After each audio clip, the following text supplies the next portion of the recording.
ఆదిలాబాద్ నియోజకవర్గంలో తమకంటూ ఓ గుర్తింపు తెచ్చుకున్న కన్నతల్లి లాంటి కాంగ్రెస్ పార్టీకి ఆ ముగ్గురు తీరని ద్రోహం చేశారు. తమకు టిక్కెట్టు ఇవ్వలేదన్న అక్కసుతో తెర వెనక చేతులు కలిపారు. బీఆర్ఎస్తో మ్యాచ్ ఫిక్సింగ్ చేసుకుని హస్తం పార్టీకి వెన్నుపోటు పొడిచారు. భారీ మెజార్టీతో గెలిచే అవకాశం ఉన్న ఆదిలాబాద్ నియోజకవర్గ అభ్యర్థి కంది శ్రీనివాసరెడ్డి ఓటమికి కారకులయ్యారు. కేఎస్ఆర్ ఓటమికి కారకులైన ఈ వెన్నుపోటుదారులపై హస్తం శ్రేణులు నిప్పులు చెరుగుతున్నారు.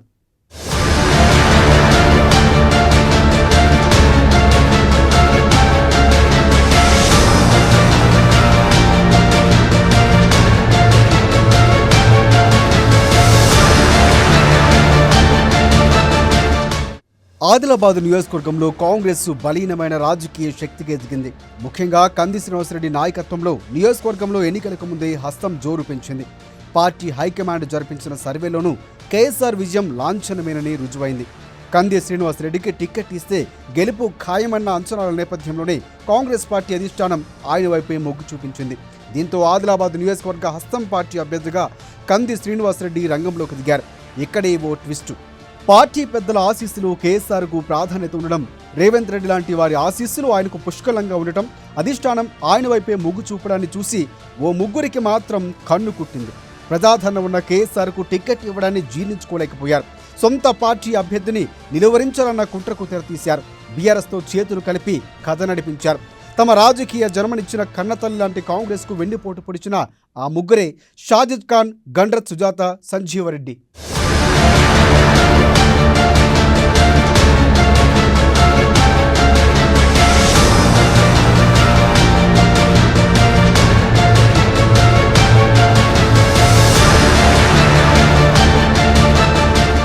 ప్రజల్లో తిరుగులేని ఆదరణ ఉన్న కంది శ్రీనివాసరెడ్డి గెలిస్తే ఇక ఆయనకు తిరుగుండదని భావించిన ఆ ముగ్గురే పెద్ద ప్లాన్ వేశారు.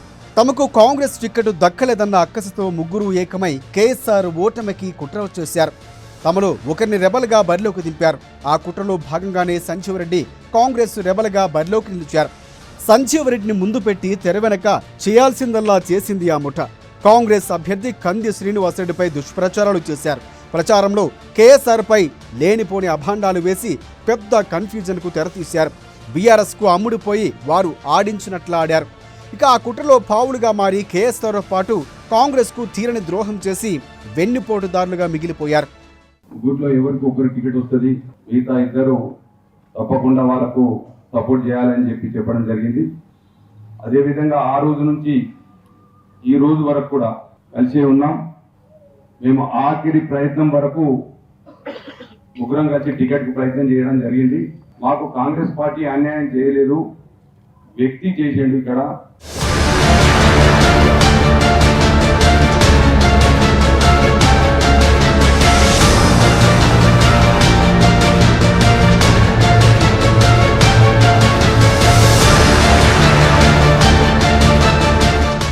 ఎన్నికల ప్రచారంలో ఒక్క కేఎస్ఆర్ మాత్రమే కాదు, రాష్ట్ర పార్టీ పెద్దలపైన బురద జల్లే ప్రయత్నం చేశారు ఈ రెబల్ బ్యాచ్. నోటికి ఎంతొస్తే అంతా మాట్లాడారు. పెద్ద లేదు, చిన్న లేదు, కాంగ్రెస్ పార్టీ పెద్దలపై పరుష పదజాలంతో రెచ్చిపోయారు. మరింత దిగజారి వ్యక్తిగత దూషణలకు దిగారు. టీపీసీసీ చీఫ్, ప్రస్తుత ముఖ్యమంత్రి రేవంత్ రెడ్డి పైన అక్కసును వెళ్లగక్కారు. సొంత పార్టీ శ్రేణులు కూడా వీరి భాషను చూసి ముక్కున వేలేసుకున్నారు.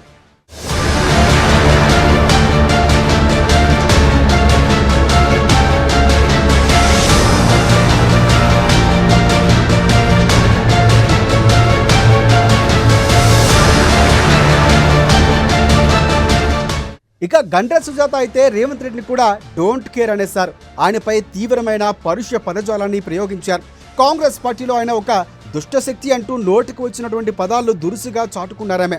తమకు పదవులు ఇవ్వలేదంటూ ఆయనపై లేనిపోని అభాండాలు వేశారు. కాంగ్రెస్ పార్టీని భ్రష్టు పట్టిస్తున్నారంటూ రేవంత్ రెడ్డిని నోటికొచ్చినట్లు తూలనాడారు.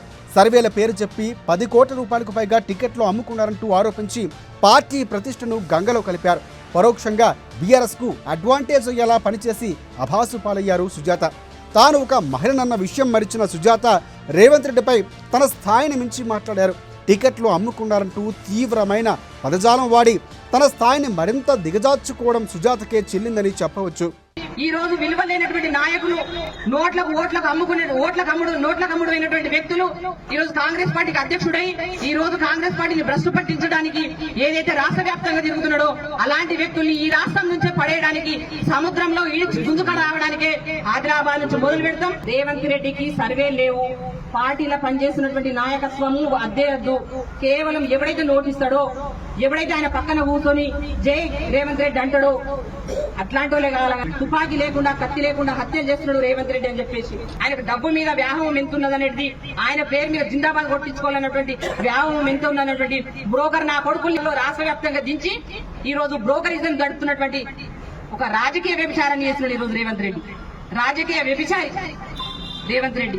ఈ రోజున ప్రభుత్వాన్ని గెలిపించుకుని మీరు నేను ఒక బ్రోకర్ని, నేను ఈ రాష్ట్రంలో ఉన్నటువంటి సంపదని దోచుకొని పోతా, అధికారం రాకముందే దోచుకుంటున్నాడు.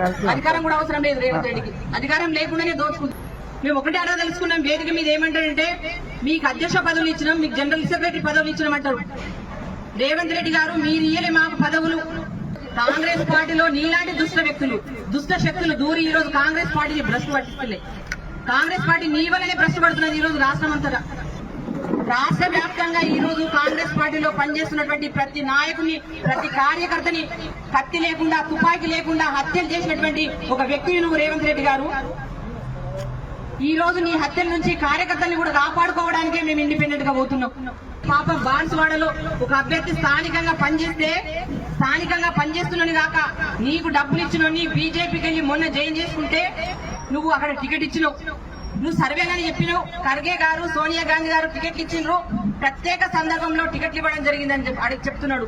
ఆ ప్రత్యేక సందర్భం ఏంటిది అది కూడా చెప్పాలి కదా. ప్రత్యేక సందర్భం ఏందో, నేను ఒక 10 కోట్ల డబ్బులు తీసుకున్నా అందుకే టికెట్ ఇచ్చినా అని చెప్పుకోకుండా ఆ విషయాన్ని ఖర్గే మీద, సోనియా గాంధీ గారి మీద నెట్టడం అనేది నీ అబద్ధానికి నిదర్శనం ఇదే.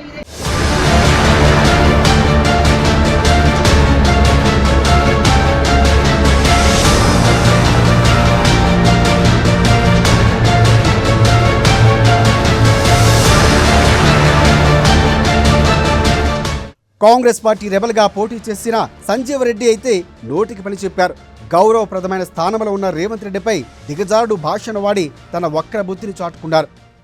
ఇక్కడ ఒక వ్యక్తి చేసిండు, కేవలం ఒక వ్యక్తి చేసిండు, అది కూడా రేవంత్ రెడ్డి. టోటల్లీ ఆయన అమ్ముడుపోయింది కాబట్టి రేవంత్ రెడ్డి ఎట్లా మాట్లాడతాడు అంటే, కానీ రేవంత్ రెడ్డి గారు అసలు సిగ్గు శరం ఉన్నోడైతే ఫోన్ చేయలేదు, మెసేజ్ కూడా పెట్టలేదు.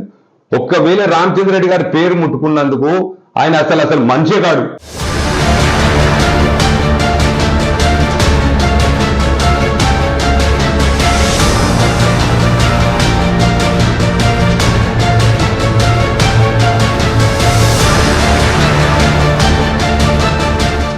మొత్తం మీద ఆదిలాబాద్ నియోజకవర్గంలో కాంగ్రెస్ అభ్యర్థి కంది శ్రీనివాసరెడ్డి విజయం లాంఛనమే అనుకున్న తరుణంలో ముగ్గురు ద్రోహులు అస్సాం పార్టీకి తీరని ద్రోహం చేశారు. అందుకే షాజిద్ ఖాన్, సుజాత, సంజీవ్ రెడ్డిలపై కాంగ్రెస్ శ్రేణులు మండిపడుతున్నారు. కేఎస్ఆర్ ఓటమిని జీర్ణించుకొని హస్తం క్యాడర్ ఇలాంటి వెండిపోటుదారుల వల్లే పార్టీ 10 ఏళ్ల పాటు అధికారానికి దూరం కావాల్సి వచ్చిందంటూ ఆగ్రహం వ్యక్తం చేస్తున్నారు. ఇప్పటికైనా వెన్నుపోటుదారులకు కాంగ్రెస్ దరిదాపులోకి కూడా రానివ్వద్దని హైకమాండ్ను విన్నవిస్తున్నారు. విశ్లేషకులు కూడా హస్తం క్యాడర్ వాదనతో ఏకీభవిస్తున్నారు. ఈజీగా గెలిచే అవకాశం ఉన్న కేఎస్ఆర్ ఓడిపోవడానికి ఆ ముగ్గురే కుట్ర చేశారని తేల్చి చెబుతున్నారు.